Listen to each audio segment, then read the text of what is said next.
Hello. अंक गणित के अनुसार 1 + 1 = 2, 1 + 1 = 2। लेकिन आज मैं आपको बताऊंगा 1 + 1 = 1, 1 + 1 = 1। मैं सत्यप्रकाश अपने चैनल हम सब की कहानी एक नई रोशनी में आपका हार्दिक स्वागत करता हूं। आज अंतर्राष्ट्रीय योग दिवस है और ये पूरे संसार में आज के दिन 21 जून को मनाया जाता है। ये अंतर्राष्ट्रीय दिवस भारत की पहल से ही शुरू हुआ था।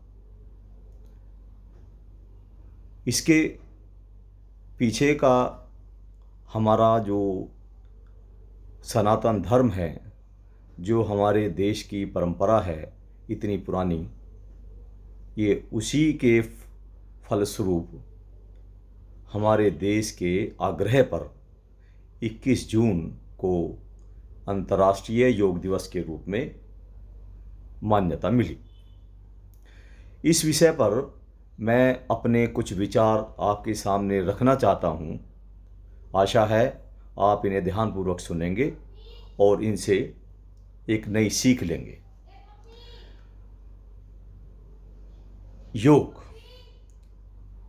योग का मतलब होता है जोड़ना, मिलाना। पतंजलि योग सूत्र में ये हम जो योग की बात करते हैं, जो हम अपनी शरीर के अंगों के द्वारा उनकी एक्सरसाइज, उनका योगाभ्यास कराते हैं, बेसिकली वो एक अंग है योग सूत्र का, और इसको कहते हैं आसन। शरीर के अंगों से अपने शरीर को मूवमेंट देना, ये आसन कहा जाता है। जैसे संविधान के अंदर बहुत सारी धाराएं होती हैं, A, B, C1, इसी तरह से पतंजलि योग सूत्र में आसन उसका एक सब अंग है। लोग इसी आसन को योग समझते हैं, जबकि ऐसा नहीं है। आसन एक छोटा सा उसका हिस्सा है पतंजलि योग सूत्र में। महादेव ने अष्टांग योग द्वारा पार्वती जी को इस सृष्टि का रहस्य समझाने की कोशिश की है। तो योग के विषय में ये बहुत गूढ़ रहस्य है। केवल इसका अर्थ ये न समझे कि हम अपने शरीर के अंगों से अपने शरीर को फिट रखते हैं। योग का बहुत गहरा मतलब है। एक छोटा सा पार्ट है आसन करना। इसके लिए हमारे सनातन धर्म के अंदर हमारे जो प्राचीन जो ऋषि मुनि हुए हैं, उन्होंने योग बल से ऐसे ऐसे चमत्कार, ऐसी ऐसी चीज़ें ईजाद की और स्थापित की जो हमारे सनातन धर्म की नींव है। मैं समझता हूँ पूरी मानवता की, जो इस पृथ्वी पर जो प्राणी है, ये सभी के अस्तित्व की नींव है। उन्होंने जो स्थापित किया, आज के वर्तमान वैज्ञानिक या जो हो चुके हैं, वो भी आज तक वहाँ तक नहीं पहुँच पाए कि ये कैसे सब कुछ हुआ। लेकिन उन्होंने अपनी योग विद्या के बल से ऐसा कुछ कर दिखाया जो अभी तक भी उस तक पहुँचना असंभव है। वर्तमान समय में कोशिशें जारी हैं, विज्ञान अपनी खोज कर रहा है, लेकिन अभी तक उसके दहलीज तक भी वो नहीं पहुंचा है। योग की एक पार्ट आसन करने से हमें पता है हमारे तनाव, एंजाइटी, हमारा चिड़चिड़ापन, हमारा स्ट्रेस दूर होता है। इसे करने से हमारे ब्लड का सर्कुलेशन सही रहता है, हमारे शरीर के सभी अंग ठीक ठाक काम करते हैं और हम तंदुरुस्त रहते हैं, अपनी दिनचर्या सही तरह से काम कर सकते हैं। इसके लिए कोई इसमें शक वाली बात नहीं है। इस बात को एक सामान्य जन, बच्चा, बूढ़ा या जवान, महिला, इस बात को सभी जानते हैं कि आसन करने से हमें ये फ़ायदा होता है, तो हमें इसे जीवन में अपनाना चाहिए। पूरा योग को समझना हर आदमी के लिए, हर जनमानस के लिए, यहाँ तक आज के सन्यासी पुरुषों के लिए, साधु संतों के लिए भी उस तक पहुँचना बहुत मुश्किल है। लेकिन हम इस आसन प्रक्रिया को अपनाकर अपने स्वास्थ्य को ठीक रख सकते हैं और अपने जीवन को एक सही दिशा दे सकते हैं। अब मैं आपको बताऊंगा कि ऐसा करने से, आसन करने से क्या होता है। आसन करने से हमारा ब्लड सर्कुलेशन जब सही रहेगा तो हमारा नर्वस सिस्टम ठीक होगा, हमारी धमनियों में, हमारी नाड़ियों में जो उचित मात्रा में ब्लड, खून बहना चाहिए वो जाएगा और हमारी इंटरनल फंक्शन बॉडी का वो ठीक रहेगा, हमारा हृदय ठीक रहेगा, हमारा मस्तिष्क ठीक रहेगा, हमारे इंटरनल ऑर्गेन्स सही काम करेंगे और हमारा पाचन क्रिया भी दुरुस्त होगा। लेकिन इसके साथ साथ मैं अब योग के विषय में ज़्यादा गहराई में नहीं जा कर के एक सरल भाषा में आपको मैं समझाना चाहता हूँ।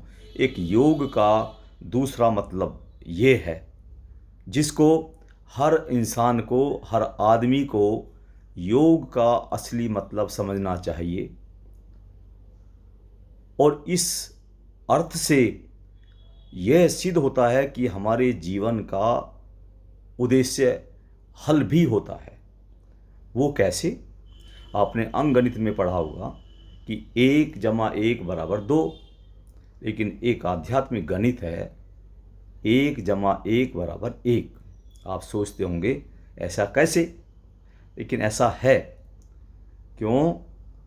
योग का मतलब ये हुआ कि हमें अपने आप को उस पर ब्रह्म से मिलाना। हम एक और ब्रह्म एक, अगर इसको हम मिलाते हैं तो दो नहीं हो सकते, वो एक ही होगा। इसके पीछे का रहस्य ये है कि जो हम अपने आप को एक मान रहे हैं वो एक नहीं है, बल्कि वो जो पर ब्रह्म है, जो सब कुछ है, हम उसी का अति सूक्ष्म एक पार्ट है। उसको अगर उसमें हम जोड़ेंगे तो उसका उत्तर एक ही होगा। योग का मतलब है हमें एकत्व करना, एक होना।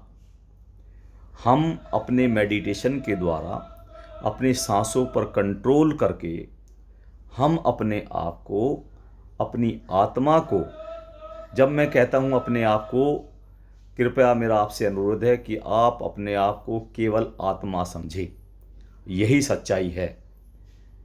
उसको परब्रह्म से मिलाना, ये योग, उसको जोड़ना, अपनी आत्मा को उससे जोड़ना, और हमारे जीवन का यही उद्देश्य है जिसे लोग नहीं समझ पाते। जहाँ से हम आए हैं, हमारी यात्रा केवल वही है। दुनिया भर की यात्राएं हम करते रहेंगे, उसका कोई अर्थ नहीं है। गृहस्थ जीवन में हर कार्य करना होता है, लेकिन साथ में हमारे जीवन का अंतिम उद्देश्य होना चाहिए अपनी आत्मा को उस परम ब्रह्म से जोड़ना, अपने को उससे मिलाना, योग करना। असली योग का अर्थ यह होता है। योग सामाजिक जीवन में भी बहुत ज़रूरी है। कैसे? अगर हम परिवार में एक होकर रहेंगे, एकत्व की भावना रहेंगी, तो बहुत अच्छा होगा। आपको समझाने की ज़रूरत नहीं है कि कितना अच्छा होगा, आप सभी लोग समझते हैं। जो एकत्व में आनंद है वो अलग अलग में नहीं है। हम समाज में जुड़ेंगे तो एक होंगे, समाज एक होगा। समाज एक होगा तो हमारा राज्य एक होगा, और सारे राज्य एक होंगे तो हमारा देश एक होगा, और सारे देश एक होंगे तो हमारा संसार एक होगा। तो इसका क्या अर्थ है? ये एक क्या चीज़ है? एक में ही सब कुछ छुपा हुआ है। अगर हम इस छोटे से रहस्य को समझ लें कि हमें योग करके हमें अपने आप को अपनी इकाई से शुरू करके हम संसार तक पहुंच गए, उसका पर्पज़, उसका उद्देश्य है एक होना। अगर एक हो जाते हैं तो हम किसी से नफ़रत, द्वेष नहीं करेंगे। तब हमें समझ में आ जाएगा कि हम अलग अलग नहीं हैं, हम एक ही हैं। हमारी आत्मा इस बात को जानती है। वो कहीं ना कहीं यही परेशान होती है कि हम इस बात को नहीं समझ पाते। हमारे देश में, हमारे संसार में हर जगह पर शांति कैसे स्थापित होती है? शांति स्थापित करने के लिए अगर हमारी समझ में एक छोटी सी बात आ जाए कि हम सब एक हैं, ये एक ऐसा आध्यात्मिक गणित है कि इसमें कितने भी जुड़ते जाएं, 1, 2, 3 करोड़ अरब, लेकिन इसका आंसर एक होगा। कितनी अच्छी बात होगी। कुदरत का क्या नियम है? एक मूलभूत रहस्य यही है कि सब कुछ एक ही है। एक एक ये बात निकोला टेस्ला, जो साइंटिस्ट थे जिन्होंने इलेक्ट्रिसिटी का आविष्कार किया, वो इस बात को अच्छी तरह से समझ गए थे। उन्होंने यूनिवर्स से संदेश लेते थे, जो मिलता था उसी कल्पना को वो अपनी मेहनत के द्वारा सृजित करके जनमानस के लिए प्रस्तुत करते थे।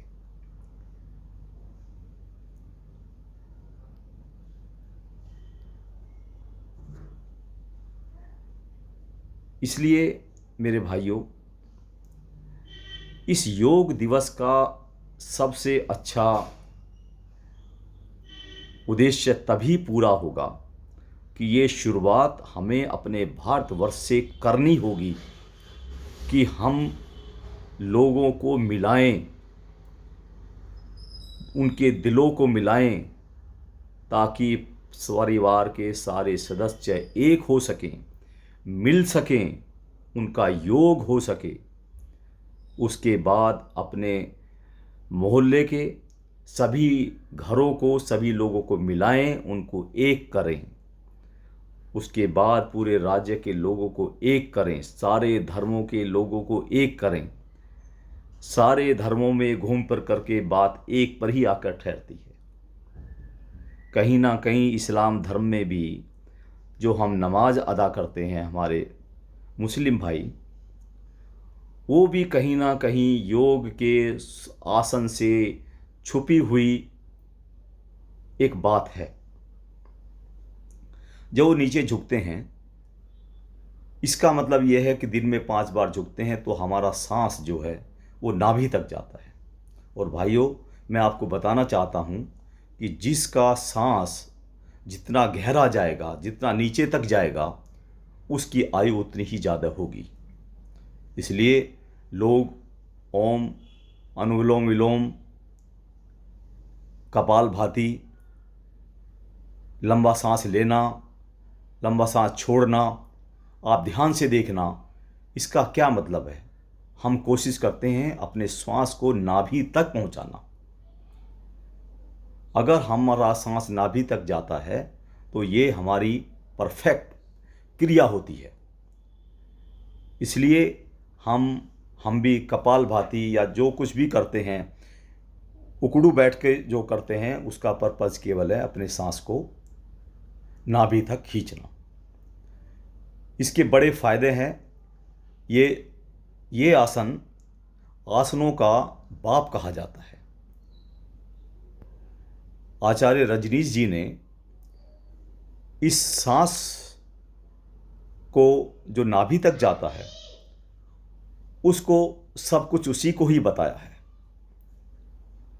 उन्होंने एक जगह ये भी बताया है कि जापान में एक गुरु थे, वो अपने शिष्य को चुनने के लिए उनका केवल नंगे लिटा करके उनका पेट देखते थे और उनका देखते थे कि सांस कहाँ तक चल रहा है।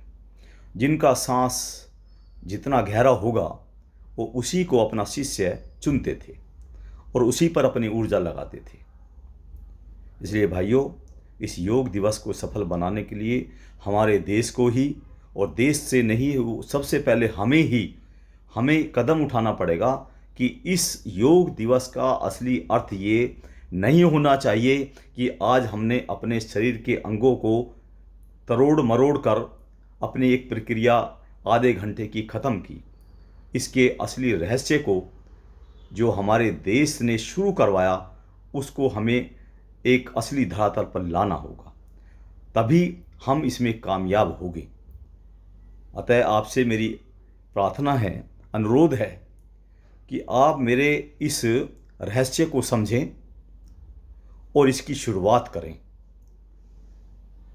इस छोटी सी वीडियो में सारी बातें समाहित नहीं हो सकती है, लेकिन मैं समझता हूँ कि आप इतने समझदार हैं, आप समझ गए होंगे कि मेरा भाव क्या है और मैं क्या कहना चाहता हूँ। ये केवल एक वीडियो नहीं है, ये मेरे दिल के उद्गार हैं, मेरे दिल की तमन्ना है। ये नहीं है कि सभी लोग काम शुरू करते हैं, काम एक आदमी से ही शुरू होता है और मैं इस दिशा में अपना काम जरूर करूँगा। इसकी पहल करें। आप सभी को मेरी तरफ से दोबारा से इस अंतर्राष्ट्रीय योग दिवस की शुभकामनाएं, और आशा करता हूँ आप इस दिशा में गहराई से सोचेंगे और इसको अपने जीवन में अमल लाएंगे। धन्यवाद।